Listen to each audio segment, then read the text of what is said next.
Technik, Grundlagen, die erste. Hi, Hi, das ist der Chris. das ist der Marius.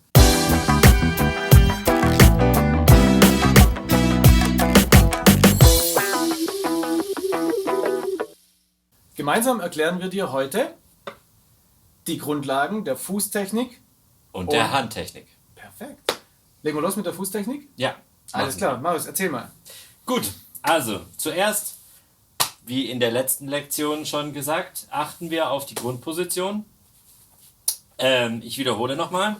Und zwar stelle ich mich hier mit meinen Beinen neben den Stuhl, ertaste meine Kniescheibe, nehme 2 Finger oben drüber und habe in der Position meinen Hocker eingestellt, setze mich dann da drauf und positioniere das Pedal, beziehungsweise das Pedal steht ja schon, positioniere meinen Hocker so weit weg, dass ich ein bisschen über 90 Grad habe. Mit den abfallenden Oberschenkeln und dann sitze ich perfekt. Nur noch aufrecht und dann kann es schon loslegen. Also bei der Fußtechnik unterscheiden wir in 2 Grundtechniken erstmal. Und zwar zum einen haben wir Heel Down. Da liegt unsere Ferse, die sogenannte Heel, liegt hinten auf dem Pedal auf und ich trete aus dem Fußgelenk. Vorteil bei dieser Technik ist, ich kann die Bassdrum sehr offen spielen, also ich töte im Prinzip keinen Klang damit ab und schlage die Bassdrum an und dadurch kann sie klingen. Wird häufig im Jazz benutzt. Und zweiter Vorteil davon ist, ich habe eine sehr gute Stabilität in meinem Körper. Also wenn meine Ferse unten ist, dann merke ich überhaupt nichts von dem Pedaltritt. Im Gegenteil zu, wenn ich mit der Ferse oben spiele, dann merkt man das schon im Körper. Bei der Heel-Down-Technik mache ich Folgendes. Und zwar stelle ich mir im Kopf vor, dass ich das Pedal nicht mit meinem kompletten Fuß spiele, weil dadurch, dass wenn ich es mit dem kompletten Fuß spiele, dann stelle ich meinen Fuß ein bisschen nach innen und dadurch entsteht eine Fehlhaltung, wodurch ich auf jeden Fall einen Krampf auch hier in der äußeren Region riskiere. Ich probiere eher mit dem großen C gefühlt das Pedal zu spielen. Natürlich spiele ich es mit dem ganzen Fuß, aber der Fokus liegt auf dem großen C. Dann ist automatisch auch das Knie in Verlängerung dann mit dem Fuß in einer natürlichen Haltung, in einer natürlichen Position. Richtig. Das heißt, du kriegst auch keine Schmerzen im Knie, wenn du lange spielst. Kriegst du Schmerzen im Knie, wenn du lange spielst, musst du nochmal die Position deines Pedals und deines Fußes entsprechend kontrollieren. Richtig. Natürlich ist diese Bewegung, die wir hier jetzt machen, eine relativ ungewohnte Bewegung für den Körper. Das heißt, hier vorne im vorderen Wadenbereich kann es durchaus dazu kommen, dass ab und zu mal was zieht, aber das ist ganz normal beim Muskelaufbau, da passiert es. So, die andere Technik ist die sogenannte Heel-Up-Technik und bei der Heel-Up-Technik mache ich Folgendes, dass ich probiere, wieder so effektiv wie möglich zu spielen. Also ich stelle meinen Fuß vorne auf die Zehenspitzen und lasse dann einfach mein Bein fallen und verhärte dann zum Schluss meinen Fuß. Also ich gehe hoch, hole aus und lande dann in der verhärteten Position oder bei Single Strokes jetzt zum Beispiel, wenn ich nur einzelne Schläge mache, dann kann ich auch auf der Ferse landen. Einfach um danach meine Muskeln perfekt zu entspannen. Aber wenn ich jetzt 2 Schläge hintereinander mache, dann empfiehlt sich einfach trampolinmäßig gleich den Fuß wieder mit hochzunehmen. Oder 3.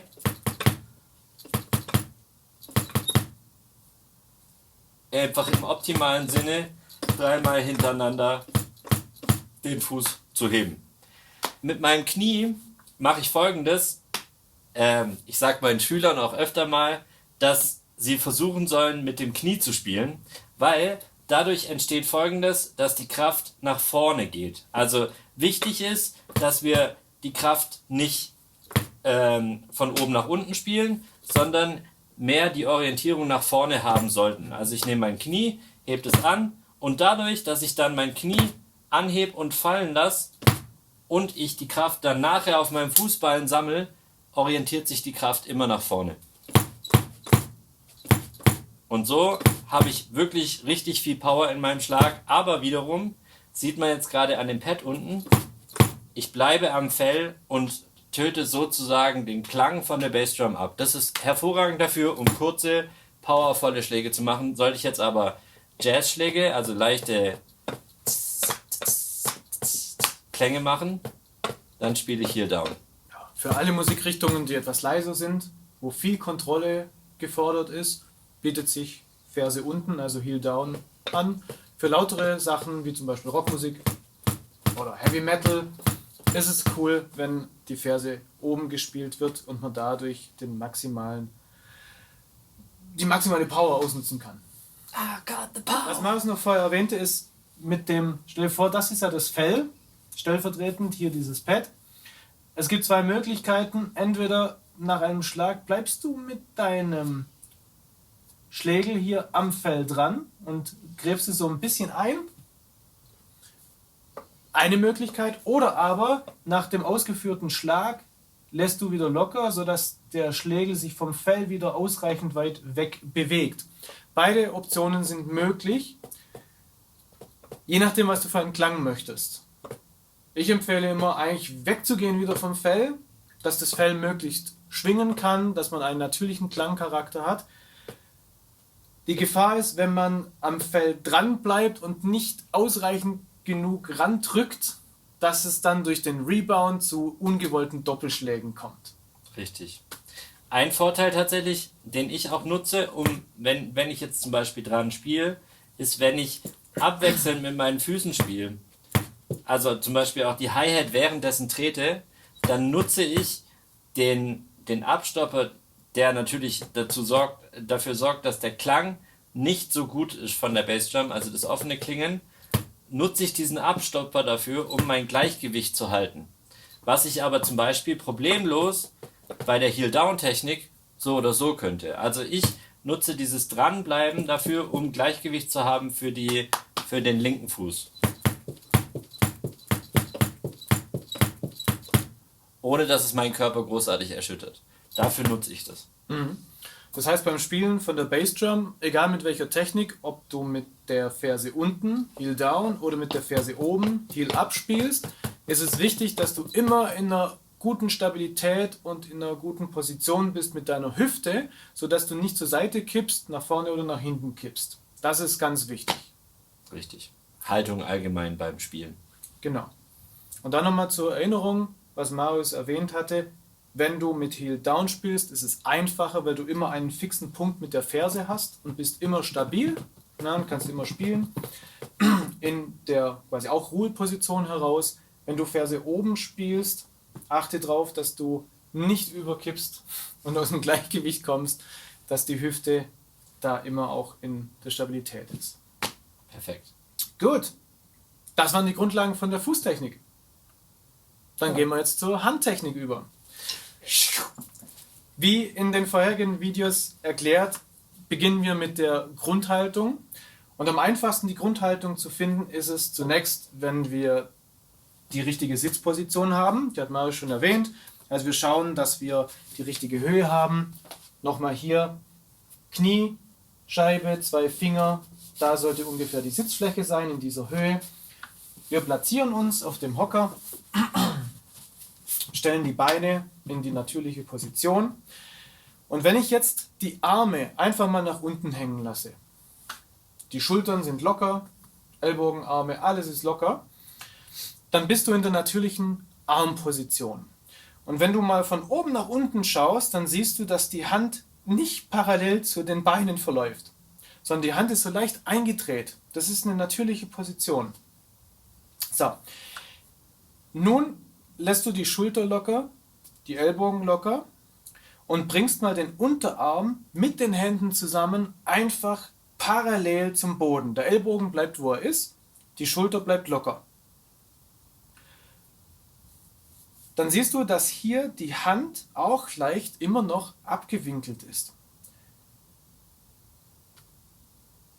Der Stock wenn ich den in die Handposition nehme, den Stock in die Hand nehme, dann ist von oben betrachtet der Stock in etwa die Verlängerung von meinem Unterarm, befindet sich dann in der Ruheposition, wie vorher erwähnt. So, wie stark soll ich denn oder wie fest soll ich denn den Stock halten? Ganz einfach, genau so fest, dass er dir nicht aus der Hand fällt, aber so locker, dass die Muskeln hier nicht verkrampfen und alles total angespannt ist. Weil das Wichtigste beim Spielen ist, locker zu sein. Wir wollen möglichst locker sein, möglichst energieeffizient spielen, sodass wir lange und ausdauernd sind und auch immer den bestmöglichen Ton von unseren Trommeln und Becken bekommen. Und möglichst viel Spaß dabei haben. Und möglichst viel Spaß haben. Das ist nämlich das Wichtigste. So, um zu kontrollieren mit der Stockposition und dem Griff, wie fest du den Stock hältst, kannst du Folgendes tun. Nimm mal den Stock einfach in deine Hand, in dieser normalen, natürlichen Handposition und lass den Arm nochmal baumeln. Wenn dir dein Stock jetzt nicht aus der Hand fällt, dann ist es genau richtig, wenn die Muskeln da zusätzlich nicht extra angespannt sind. Das ist die richtige Festigkeit, wie du den Stock entsprechend hältst. So, ich mache das mal mit beiden. Lass meine Arme baumeln. Nun nehme ich einfach den Unterarm mit Hand und Stock parallel zum Boden. Ellbogen bleiben, wo sie sind. Schultern sind locker. Und bilde dieses Dreieck, welches wir in den vorherigen Videos schon mal erklärt haben. Denk an dieses Pizzastück oder dieses Tortenstück. Oder der Kuchen. Ja, der Kuchen, sehr gut. Dann bist du in der Ruheposition und du kannst hier sehen, dass sich hier so eine kleine Öffnung sich hier drin befindet, wenn du so reinschaust. Es ist nicht komplett zu, das wäre viel zu fest, da kann man nicht spielen. Es ist sehr locker, da ist eine kleine Öffnung und diese Öffnung, die zeigt an die Decke. Du kannst ja auch nochmal kontrollieren, ob das richtig ist, wenn du hier einen Stock reinsteckst und der Stock zeigt zur Decke, dann ist es genau richtig. Okay, das ist die Grundposition. Jetzt zur Handhaltung. Wenn du hier schaust, dann siehst du, dass der Daumen auf dem Stock aufliegt. Und zwar so ziemlich in der Verlängerung. Also nicht so, sondern so, also in der Verlängerung des Stockes. Und der Zeigefinger bildet das Gegenstück. Der Zeigefinger ist um den Stock rumgewickelt. Also das heißt, der Stock liegt im Zeigefinger und der Daumen liegt oben auf. Zeigefinger und Daumen halten den Stock.